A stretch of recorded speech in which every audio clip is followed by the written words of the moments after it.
Hello and welcome to the Stories of Innovation, a podcast by World Vision International Nepal, and I'm your host Utsap Karel. In this episode, we will be exploring around decentralizing manufacturing and reimagining global supply chain with Andrew Lamb, who is the founder of Engineers Without Borders and Internet of Production Alliance. Andrew, welcome to Stories of Innovation. How are you? I'm very good. I'm excited to be here. Thank you. Great, and welcome to Nepal as well. Thank you. It's a place that's very close to my heart, so it's always good to come back. And today we'll love to hear about the stories of all the cool things you did in Nepal during the time of earthquake 2015. Yeah, it was a sort of life-changing experience for me, and I think I can put a lot of what I've been doing with innovation in the last few years. All of those stories began because of the response to the 2015 earthquakes and engaging with the Nepal Innovation Lab. So actually, this podcast, to some extent, is sort of coming back to where it started. Great. And today we'll be exploring quite a lot around like different things, your journey with innovation, doing all the cool things around the globe and some of the lessons learned from the process here with Nepal Innovation Lab. So Andrew, since you are engaged with Field Ready in the capacity of Global Innovation Lead, tell us more around like what Field Ready does and how it is enabling to localize digital manufacturing in the communities. The idea with Field Ready originally was to help make innovations ready for the field in humanitarian organizations, in humanitarian contexts. And essentially, the first area of innovation we wanted to work in was supply chains. Right. The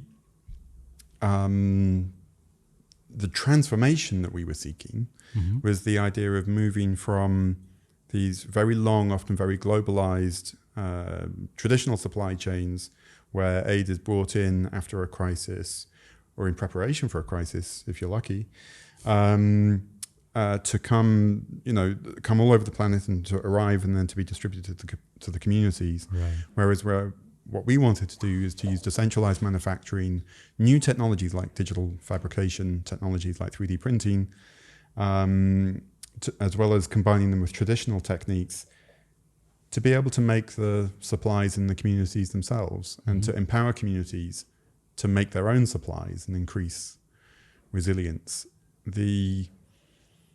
I think that it calls back to some of the foundations of humanitarian work. I remember reading in Memories of Solferino, one of the founding books that led to the movement that created the Red Cross and Red Crescent movement, about how in the towns that were taking in the people affected by the Solferino conflict, they were making gauze. They were literally sort of there as people were coming back from the fighting, making the gauze to treat the wounded. They weren't waiting for deliveries from outside. Right. They were making the medical supplies themselves. And that's really what we wanted to try and achieve, to go back to some of those original ideas of a community response and empowering a community response. It's become part of an agenda of decentralizing manufacturing and bringing to bear some of the incredible innovations in manufacturing into local economies. Globalization has brought many benefits, but one of the downsides has been that a lot of manufacturing jobs have been concentrated in certain cities or in certain countries, and the rest of us are consumers, sort of thing.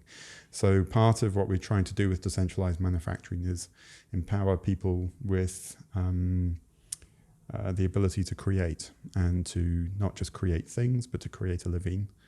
And then Field Ready was about applying some of those innovations in the humanitarian context to make aid supplies in the field. Right. So since Field Ready has been focusing quite a lot around rethinking supply chain, right? Because supply chain is really interesting, let's put it that way, really interesting part of the humanitarian support. And this is something that needs to be disrupted. So tell us the whole journey with Field Ready, with alliance of production and so many great things you guys have been doing. And how have you been able to disrupt this interesting area in the humanitarian aid? I think the most obvious example is actually here from Nepal, where we were after the Nepal earthquakes, we established a program that we could manufacture medical devices actually sort of by taking the means of production, things like 3D printers, into rural health clinics and being able to manufacture appropriate medical items in the clinics themselves according to their demand. What we quickly realized that in order to sustain that technology and to sustain that, to increase the resilience of the communities for them to be able to do them themselves, we needed to build networks of local manufacturers that led to the concept of an internet of production. Right. And we realized very quickly that, of course, that is something that goes beyond, as an idea for an innovation, that goes beyond any one organization. Right. So we needed to create an alliance. And so now I'm chairing something called the Internet of Production Alliance. Right. And this is about bringing together organizations that have a similar interest in being able to decentralize and distribute and localize manufacturing. Not necessarily always to disrupt, but to complement the globalized, centralized manufacturing that has been the paradigm of production ever since the first industrial revolution. The reason humanitarian supply chains were a really important case study for this, and a really, I think they are in need for disruption. It was because humanitarian organizations work almost by definition in places that are market failures, right. often very remote communities with very difficult access, very distributed, very hard to reach, and quite frankly, with markets with people who are vulnerable and haven't got necessarily the funds to be able to right. use to purchase the supplies that they need. So I think it made sense, if you're going to innovate in supply chains, to start with organizations and with places where the supply chains are at their very worst. Right. Because that's where you can have the biggest impact. Exactly. And this is where technology really matters, right? Because even at that time, like fixing the local drinking system matters, especially during the time of crisis, because all the infrastructures are not performing as they're supposed to because of this thing. Like the example from Nepal as well, right? Absolutely. Like the whole story about fixing the local water pipe. I learned so much. One of the iconic images from Field Ready is a photo I took in Bahabise, which is in Sintapalchek district. It's a medium-sized town, I guess, small town. Right. And it had 3 IDP camps, people who'd lost their homes because building collapses during the 2015 earthquakes. And we visited the camps. The international NGOs were busy operating there, normally through local implementation partners. And we were finding that it was just taking an incredibly long time to get drinking water. Right. And, because you've got a leaky pipeline, so that all of this effort had gone into providing safe drinking water. Right. But there were queues and, quite frankly, a lot of frustration that people were waiting so long to fill up their water containers. And when I'm talking about so long, I'm talking about sort of, it could even take 10 or 15 minutes to fill a bottle, sort of thing, because the pressure was so poor. So obviously fixing the leaks became an issue, and basically we just created a 3D printed connector which held the 2 pipes securely together. And we did this with a small portable 3D printer. We did this with running it off a car battery, right, in the camps themselves, with a design that was made overnight, having visited the IDP camp the day before. But then, and we connected it up and everyone was interested, and the local implementing partner with the organization was really excited. It all went great. And it's an iconic photo now. And, whenever I come back to Nepal, I like to check in on that famous little 3D printer that made such a difference and was really the beginning of a lot of my journey. But we learned a lot of lessons because we went around the corner to the hardware store and there were pipe fittings. Wow. And we went around the store, in the same hardware store, we went around looking, and there were pipe welders, so you could weld plastic pipes together. And so there's me standing in the hardware store. I can see the IDP camp on the side of the town, and I can, I can't understand why is it that these things are here in the shop and not in use in the IDP camp. And so in some ways, on reflection, and I've spoken about this a little bit before, so it shouldn't be too controversial. Right. I would argue that what we printed was the world's most expensive water fitting, because what we did was had two, guys from England fly over with a 3D printer and connect two pipes together with a 3D printed pipe fitting. Now, we did a lot more on that trip, and we did learn a lot from that, and that was essentially Field Ready's first.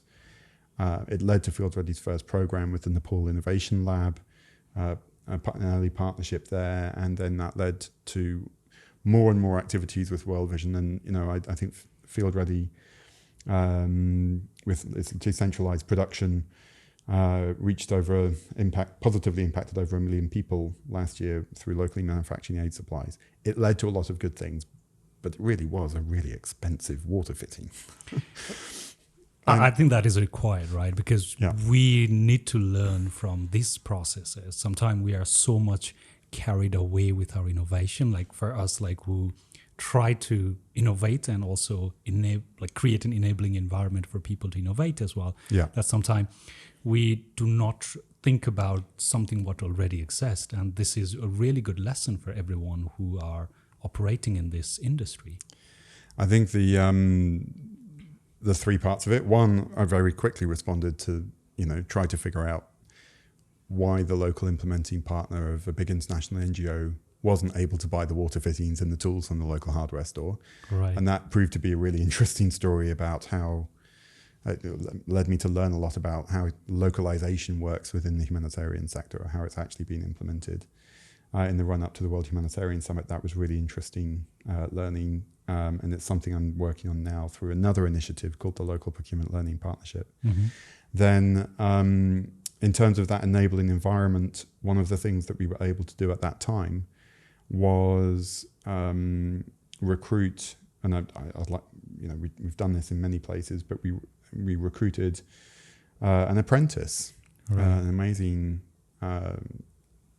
entrepreneur called Ramchandra Thapa. Okay. And he had studied 3D printing at university. Right. He'd never seen a 3D printer. He'd never seen a 3D printed object.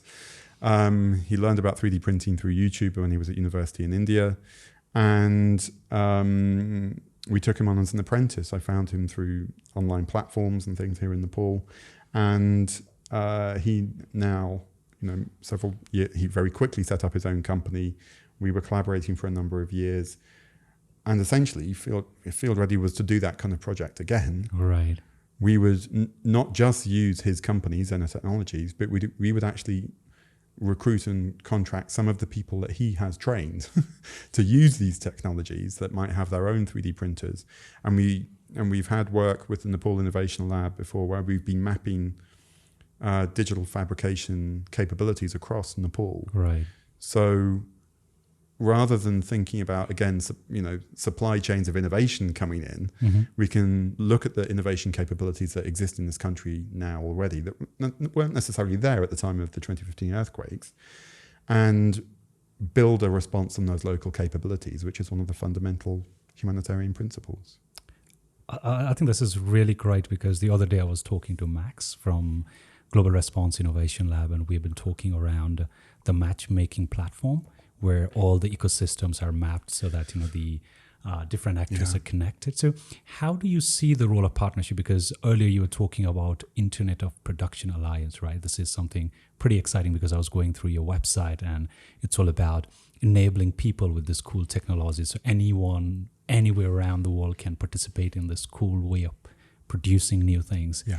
And this is where you talked about a partnership and collaboration with different actors in the humanitarian settings, not necessarily humanitarian settings, but like tech companies, like different kind of private sectors, and putting all of them together to make sure that the localization happens. So tell us more around Internet of Production and what is its grand vision and how you are trying to change the world. I would like Ramchandra Thapa and his company Zena Technologies to be able to compete on a level playing field with medical device producers like Philips or Siemens or General Electric. Right. I would like to be able to get to a point where we can have massive numbers of small manufacturers network together to be able to do distributed mass production, so that the incredibly challenging supply chains of many of the contexts the humanitarian aid agencies work in, whether that's the Himalayas here in Nepal or the Pacific Islands in the South Pacific or in conflict zones, what you can have is rather than looking at those places as places of vulnerability, you can look at them as places of capability. Right. And I think that's where the Response Innovation Lab's mapping work in the different countries around the world is actually incredibly inspiring.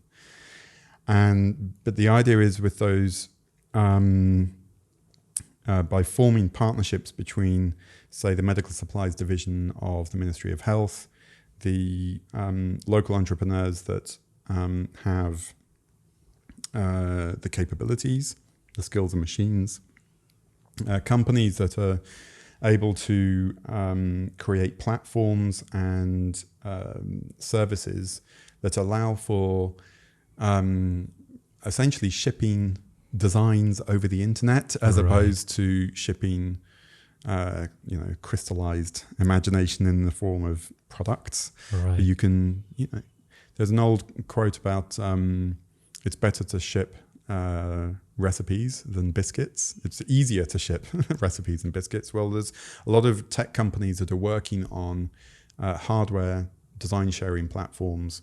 A lot of engineers whose entire careers are spent in front of CAD software that is becoming increasingly collaborative.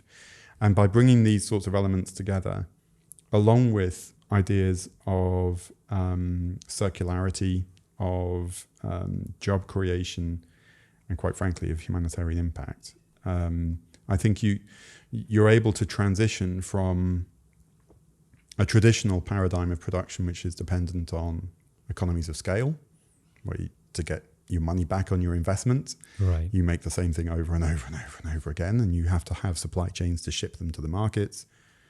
You can shift that towards massive numbers of small manufacturers in a network, in an internet of production, being able to operate under economies of scope, right, where you get back your capital investment in your machinery much faster by making 10 different things every day. You never necessarily have to make the same product twice, but you are still able to get paid. And that's the beauty of the digital fabrication technologies that are emerging now, combined with an internet of production. You're able to make what you need, when and where you need it, on demand. No marketing departments necessarily, no warehouses, no supply chains, except maybe for the odd bit of raw material. But we're working on that too. And building on local capabilities. That, to me, is about being able to localization as an economic agenda in the same way that we've seen globalization as an economic agenda, and right, being able to complement the two. And I think really this is an approach whose time has come. Right. Since you've been you've been doing quite a lot around localization. Tell us about the enabling environment that is required for localization, because all these technology are really great, right? But again, we need to look into the local capacities. Also, that brings change. that challenges the status quo, right? Yeah. And also, like, people say, yes, technology is great, but when people actually have to change, it's really difficult. So, like, what do you think are some of the enabling environment that is required for localization of all this cool, innovative technology? In terms of my story of innovation, the Nepal Innovation Lab was that enabling environment. And because it essentially not only put some financial risk up, co-financed with donors to Field Ready, just to try some experiments around digital fabrication. It also connected us with aid agencies that we could engage with, such as World Vision and Oxfam and UNICEF, local organizations that they would work with as well. And, you know, it sort of became a magnet for social impact-minded innovators in this country that really didn't have anywhere to go before. And so we were able to discover new people, new ideas, new communities that really, quite frankly, helped Field Ready's agenda evolve into something around the Internet of Production and being able to build on those local responsibilities. In terms of the wider enabling environment, what I think is needed to support decentralized manufacturing more broadly, and this can be a struggle, I think that there needs to be a realization, a change of imagination that development isn't just about building a road and connecting you to the globalized market, that actually development can be about using some of these innovative and disruptive technologies to build local economic depth, local economic growth, and being able to have policies that and interventions that essentially create that. Now, in my world, that would mean that a fab lab, a makerspace, a technology workshop isn't just something that's funded by a short-term project, but it becomes part of the civic infrastructure of a community. So it's something that you can imagine, people understand that libraries or schools or parks are part of the civic infrastructure of society.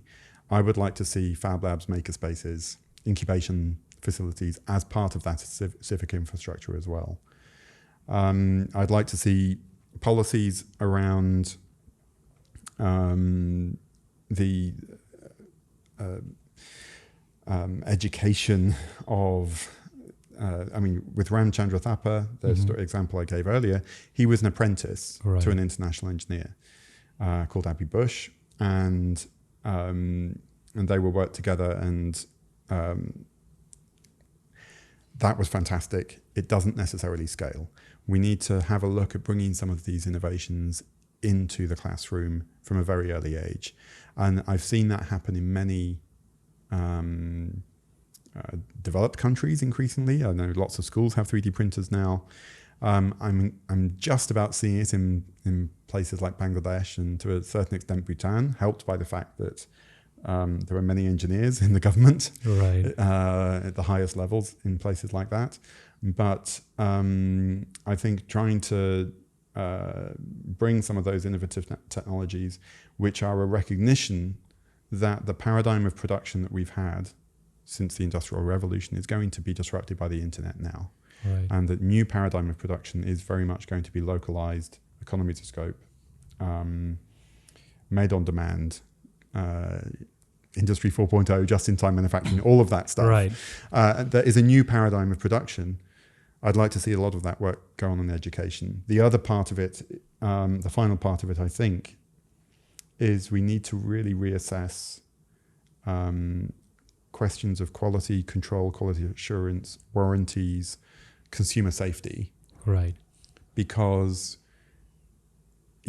if you're making a product once in an internet of production environment where everything is decentralized, so you're making one otoscope to be able to look inside, for a doctor in a clinic to look inside someone's ear and do a diagnosis. If you're only making that once, and then the next item you're making is a trophy, and the next item you're making is a children's toy, and the next item you're making is a cooking implement, really, how do you deal with the question of quality control? How do you know that that medical device is going to be safe for diagnosis?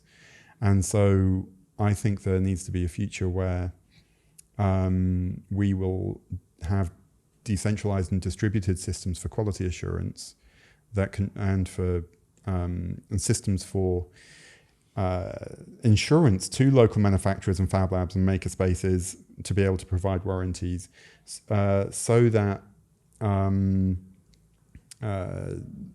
to create that enabling environment from an economic perspective.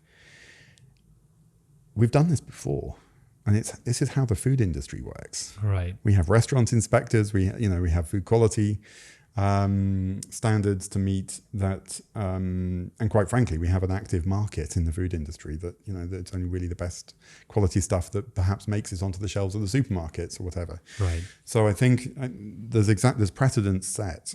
That third area of how you do distributed quality assurance and quality control is an area that Field Ready has been very active in facilitating, particularly during the COVID response. Right. Because I was about to come to COVID response, because one of the learning was the Nepal earthquake. And again, another disruption at the global level in the supply chain was COVID-19. This is where, the strengthening the local manufacturing was kind of a must, because everyone wanted everything, like PPE, all the medical equipments and everything. Even we tried to experiment with 3D printing at that time to create something like, like PPE related materials as well as ventilators, right? But as you said about the quality control, then you have to go through the rigorous approval process because it's a medical equipment. So that was a lesson learned for us as well. So yes, we still believe there's a lot of thing to explore with the 3D printing, because I remember when I was at university and that was the first time I saw 3D printer, and I was like, wow, this is going to be a game changer. Absolutely. And there were so many exciting news, and it is still a promising technology. It hasn't been explored 100% yet. So since you have been doing quite a lot around 3D printing, I would like to hear your experience around the COVID-19 and, disruption of the supply chain, and how 3D printing played a role, in different contexts. And also I want to know more about the future of 3D printing in the humanitarian world. Okay. On that, if I may, before I dive into that, this question of, the compliance with standards. Right. I'd like to think that we're not just doing that because the government has regulations for medical devices, but that we're doing it because we are globally responsible individuals, professionals, globally responsible engineers. Engineers Without Borders was a big part of my life. It's something I'm very keen on.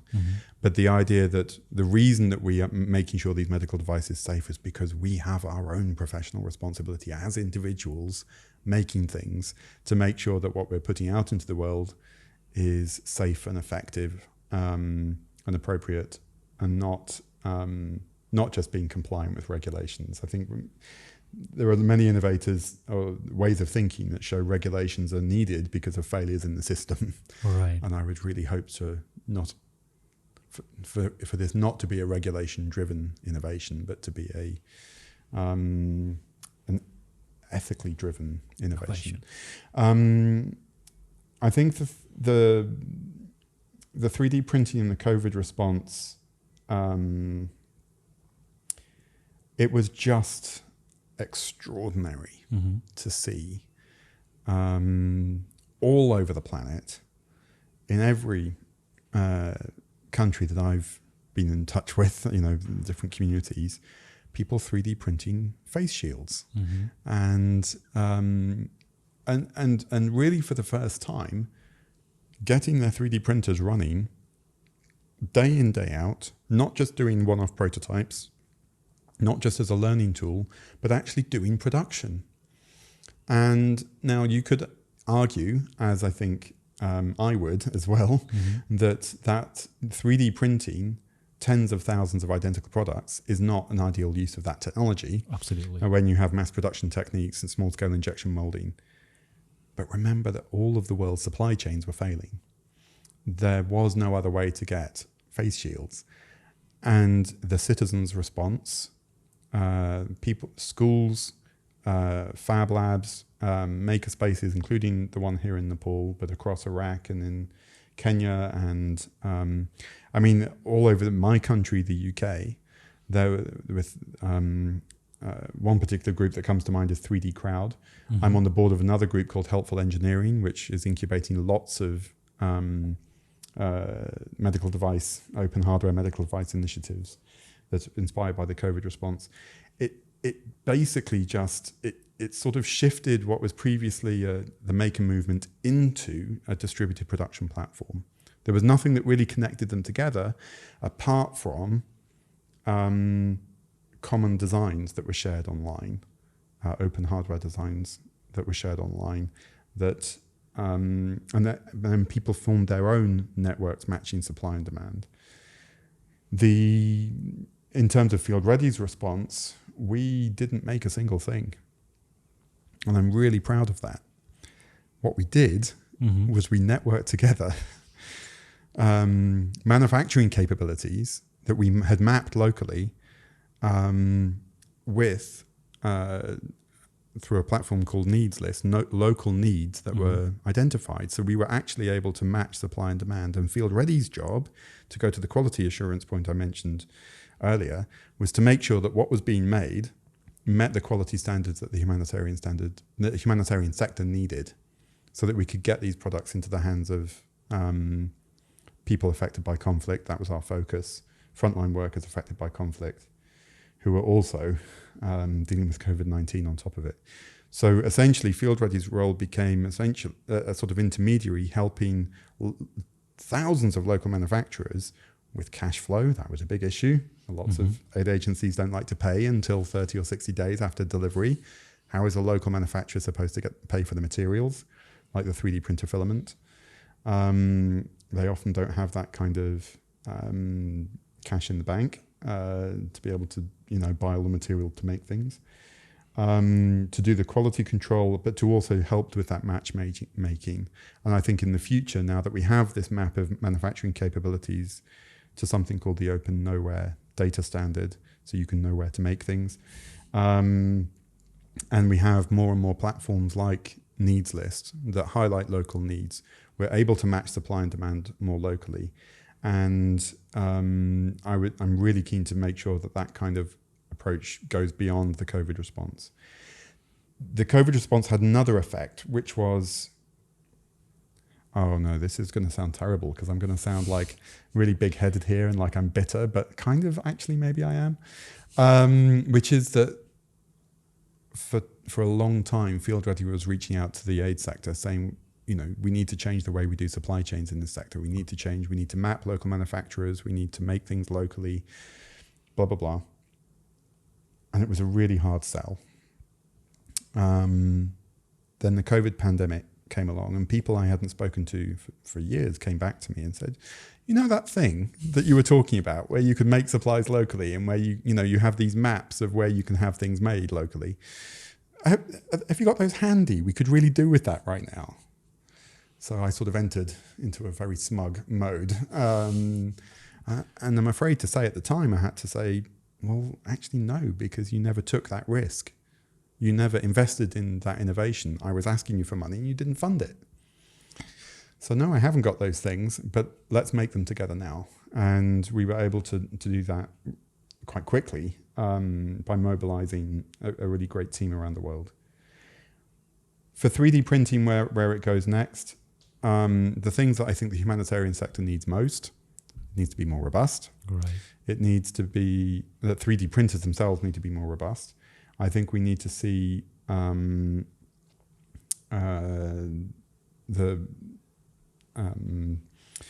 I suppose the 3D printing technology applied to humanitarian products more broadly. So there's a concept in industry now in companies like Shell or Deutsche Bahn perhaps, where they don't store spare parts anymore. What they don't have warehouses of spare parts. What they have is digital warehouses. They have digital stockpiles so that they can just produce the supplies on demand. I'd really like to see in the humanitarian sector a digital warehouse, a digital stockpile, so that that is of approved designs that are ready to go. And that's part of what we've been trying to do at Field Ready, to get that catalogue of 3D printable designs, of digitally fabricated designs ready to go. And then I think the other thing with the 3D printing industry is that, I go to some of these 3D printing trade shows. Mm-hmm. It's incredible what's happening. It's actually been around for 30 years, so it really isn't anything new, but we're seeing now the printing of electronics, things like solar panels, of biological materials, skin grafts, human organs and tissues won't be too far away. Right. So I think the most immediate breakthrough for local manufacturing, the thing I'm really waiting for is low cost, relatively straightforward 3D metal printing. Right. Because 3D printing so far is all plastics. On the sort of smaller end. If we could do metal, then we could make spare parts for Toyota Land Cruisers. We could make all sorts of new kinds of medical devices that we couldn't make before, and we'd be able to essentially, just open up an entire, advance an entire industry of metal workers, where the skills are dying out. We'd be able to sort of capture some of those skills, some of those designs, and be able to open them up to the world in a way that would completely transform the need to do something that World Vision had to do when we were working in the response, which is go to the original manufacturer in Milan in Italy to try and get the spare part shipped out. Like right. 3D metal, small scale 3D metal printing, bring it on. Right. So, that is the future of 3D printing, right? And that's what you want to see. Right now, we're using a lot of plastics in 3D printing. So do you see, how do you tackle, or how do you think we need to tackle the use of plastics? Because again, yes, there's a greater good, but also we're using more plastics. Yeah. And that might be a new kind of behavior in the communities when we are localizing it. So have you come across some ways to deal with those plastics? There's been lots of experiments. Mm-hmm. I'm including by Field Ready. I'm currently leading 3 plastic recycling projects in Turkey, Syria, and in Bangladesh and in Nepal. Mm-hmm. I think that it's a really important area of innovation to be able to create an internet of production, because essentially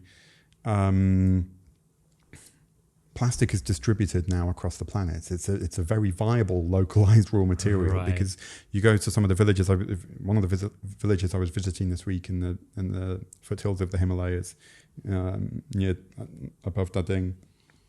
Their village is full of waste plastic. Yeah. It's an abundant material. So at the moment, doing small-scale plastic recycling with the kind of technologies we have available to us, from what I have been able to tell, is really not very viable. Right. For it to work, it requires a lot of voluntary commitment. It requires you to make products that are incredibly high value, and like designer handbags and things where the fact they're made out of recycled plastic is is a feature, not something to be frowned upon. And it's not really something that can be used in common use. So all three projects that I'm working on in these three contexts are about making shelter products. Right. Because you can use a lot of plastic. If you're trying to recycle plastic to make 3D printer filament in the field, you're talking about being able to only use grams of plastic at a time. It really isn't. We've tried it. I've decided it's not an area we should be pursuing. Really sort of on shelter products, even then we wouldn't be doing anything structural or load bearing. We'd be doing things like floor tiles and roof tiles and even sort of plastic strapping to tie connections together. They're shelter products because they're quite long life. They're not really more single-use items or more consumables. In many ways, I think of it as sort of burying plastic inside buildings, right? Where they'd have a 20, 30, 40-year life, hopefully. And using, I would say, medium, lower, still small scale, but moving towards medium scale where you can do 100 to 1,000 kilos of plastic a day, not 1 to 10 kilos of plastic a day, because otherwise you haven't got a business. And I think there's a lot of interest and excitement around plastic recycling because it is such an obvious need. But I think there's some pretty serious lessons learned that I've had and many others, because small-scale plastic recycling sounds too good to be true. It turns out it probably is, unless you're doing it in... I'm hopeful that these shelter products are the way to go. But I would see every innovation like this as an experiment. It is indeed.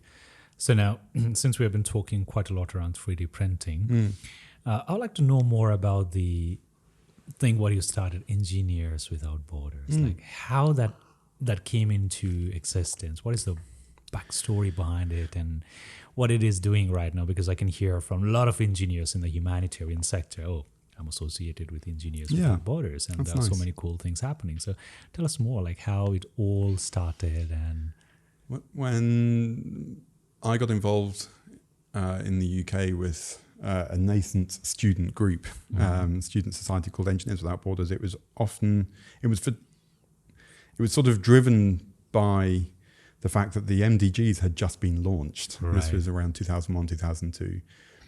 It was driven by the fact that what we were being taught at university was this diet of toxic substances, concrete and carbon and steel and silicon, which were the bread and butter of engineering. Right. And I learned these things. I had to learn these things. They were a required part of the curriculum. But I think plenty of us realized that global warming is now called climate change.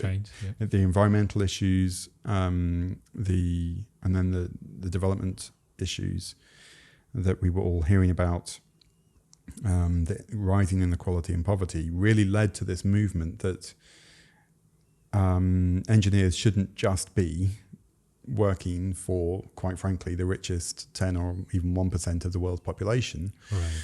That you can have a much bigger impact working even as an individual engineer in countries in places that haven't had access to engineers before. Now, part of what we were doing was originally, I think, for my story with Engineers Without Borders was really that I thought it was about sort of working across international boundaries. And so it was about sort of deploying to other parts of the world. It became about partnerships. It became about sharing ideas, sharing skills. It sort of moved in towards the concepts of mindset. So engineers are trained to linearize everything. Right. Engineers are trained to treat everything as a project, as we are in the aid sector. My God. Project. And we have this project mentality and many businesses suffer from this too, which is that in order for things to be successful, you have to externalize a lot of the context. Right. So the ability to deal with complexity was really alien and in fact deeply uncomfortable for many professionally trained engineers. So really Engineers Without Borders was about young engineers. Right. and we realized at the end of this journey that Engineers Without Borders were the product of this movement and of a new way of thinking, of being able to deal with complexity, to be able to deal with nonlinearity, to be able to deal with uncertainty, and to be able to cope with innovation and taking risks and thinking about partnerships rather than projects. Those sorts of ideas now have evolved into a concept of global responsibility. So we're not just responsible for the technical success of something. Does the building stand up or not? Does the bridge stay up or not? Does the aeroplane fly or not? Is it safe? But we're held to this highest standard of global issues where if that building does not help to reduce climate change, if that bridge is negatively affecting a political situation, if that aeroplane is a vector of some kind, we have to take some responsibility for those issues too. Right. When I was at Engineers Without Borders, I was trying to, this was partly a British thing because we, being British, we're not, we don't like these, we're not sort of culturally attuned to the idea of the big, the giant. The success is not about, it was not really necessarily about how big you got. For us, it was about how great you were. And you'll see this in some of Britain's branding at the moment, right. the Great Britain stuff. Anyway. Including the chains in the passport color, right? Yeah, it's very cringeworthy. Anyway, but there was this idea that what you could do is massive numbers of small changes. We were a movement. It fitted us very well. And whether we applied the concept of massive small change to creating microgrids, so rather than building enormous power stations as engineers normally would, we would create distributed power stations and community microgrids and networks. Rather than having enormous reservoirs on the other end of the country, at the other end of enormous pipelines that could be incredibly disruptive, expensive, and windows for corruption, you would network together rainwater harvesting systems to create a reservoir on the roofs of people's houses. Right.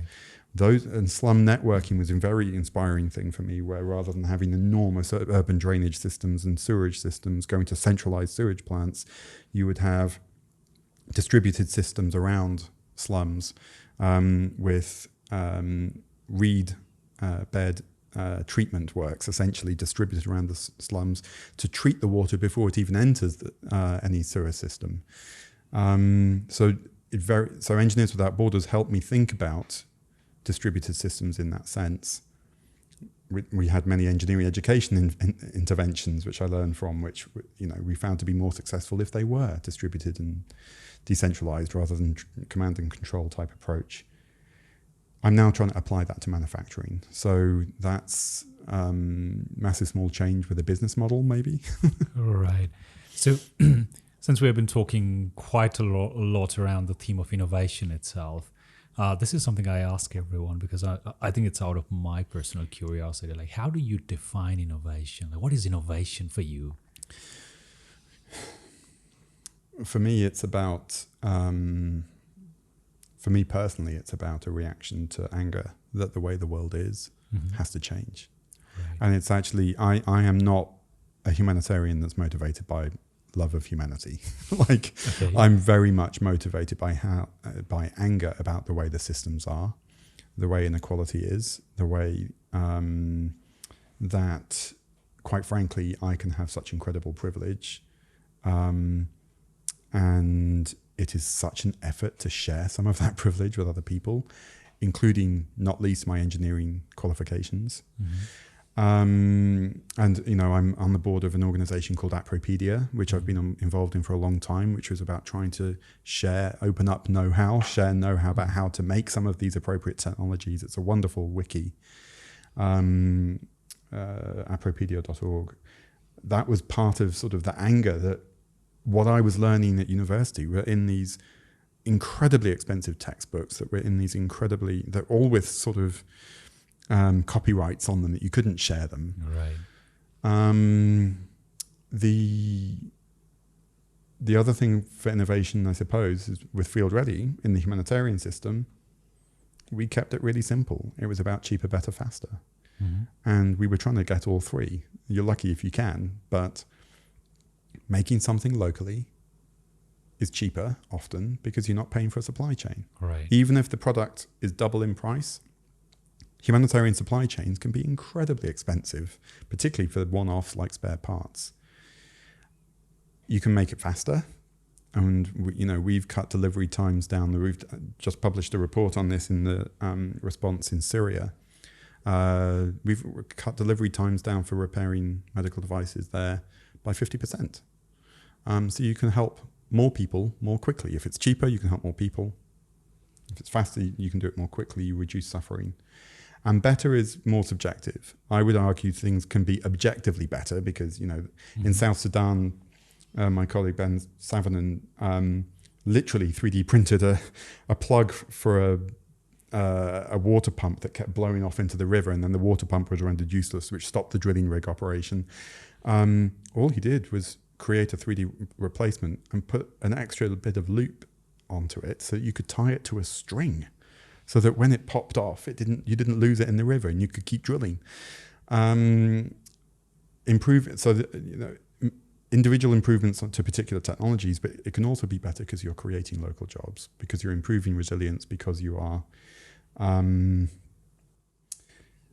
you're helping people to create rather than just consume, and that makes the world a happier place. All right. So we are almost at the end of this conversation, because this is something really amazing, and we can continue for hours and hours, right? Because this is something which we both are passionate about.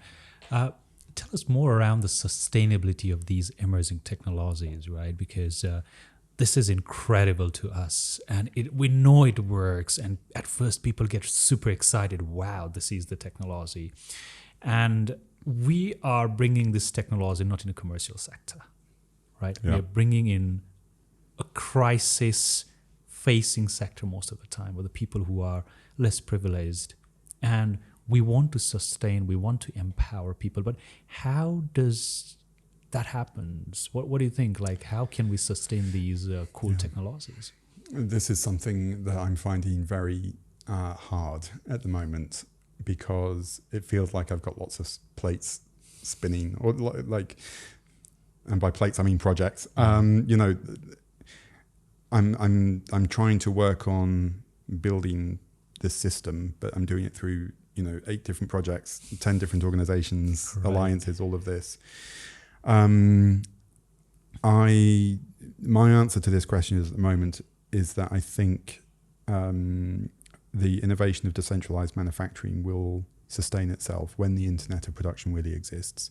It's really hard to show the value of documenting hardware designs openly, of having digital warehouses, open design files ready to go by itself right now. It's really hard to show the value of mapping where all the 3D printers are in a country like Nepal, or your amazing colleague Nishant has done in Somalia, mapping all the machines in Somalia, that collaboration with the university there. It's really hard to show the value of that map. I just wanted to talk about Nishant and his work, right? Like, because they partner with the Blink Venture, and they try to map the whole ecosystem. And now Somalia is in the global startup list, right? And it's way ahead Nepal as well. And like, when I always talk to Nishant, I tell him that, oh God, like, you brought something back in the map of the world, and this is something really amazing, because that really helps people to collaborate together. Absolutely. It's viewing the world through the lens of capability, not vulnerability. And I think that's something the humanitarian sector has to do more of. Although it's duty bound to look to serve the most vulnerable, we have to look at the world through capabilities. And then whether it's the materials like plastic manufacturing or education activities around making sure the skills and experiences there, and quite frankly, the business models and the contracting that is needed, the procurement processes that have to be reformed in this humanitarian sector to be able to buy local things. Can you believe? It's so hard to buy things locally. Anyone who's worked in the humanitarian industry knows procurement can be a pain, shall we say. Right. It's really hard to sustain the innovation of decentralized manufacturing without all of those things being in place. So I'm trying to create that system and weave it all together.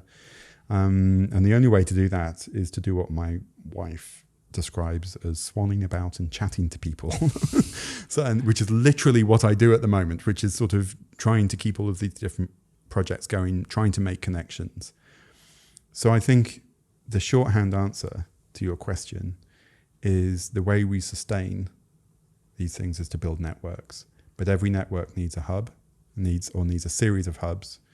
And I think initiatives like the Response Innovation Labs in Puerto Rico with Gilberto, in Uganda with Charlene, and Nishant in Somalia, and the visits I've had in Jordan and seeing the mappings that have been done there, and my colleagues have engaged in Iraq, that has been a really incredible platform. But I know those Response Innovation Labs are also struggling to sustain themselves. Right. Because to some extent it's really hard to show the value and the impact of innovation.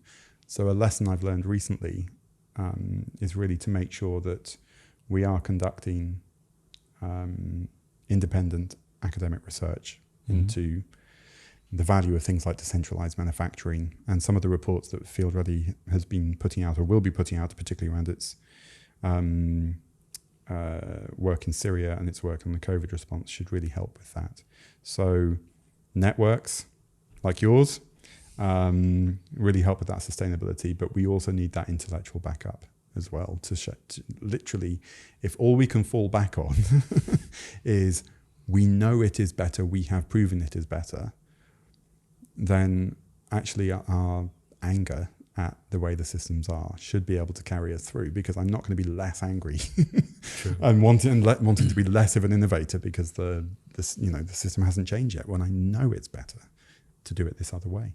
Definitely, because that is something we have been thinking quite a lot around sustainability. What happens if the Innovation Lab in Nepal does not exist? And then we thought about, like, everyone can innovate. We all are great innovators. It just requires right condition and like right approaches. Well, they're not like super right approaches. So my colleague and we thought about, like, what about we create a process so that people in the community can innovate themselves, because at the end of the day we are trying to help them and they are closer to the problem, and like there are different solutions that is already there, right? So we thought about, like, create something within 4 days, like people try to understand the different dimension of the problem, like ask a lot of WH questions, stakeholder mappings and everything in a more like contextualized way, and then try to ideate things, use Lego or like locally playful things so that they can build a prototype, they do the testing. Be creative. Absolutely. So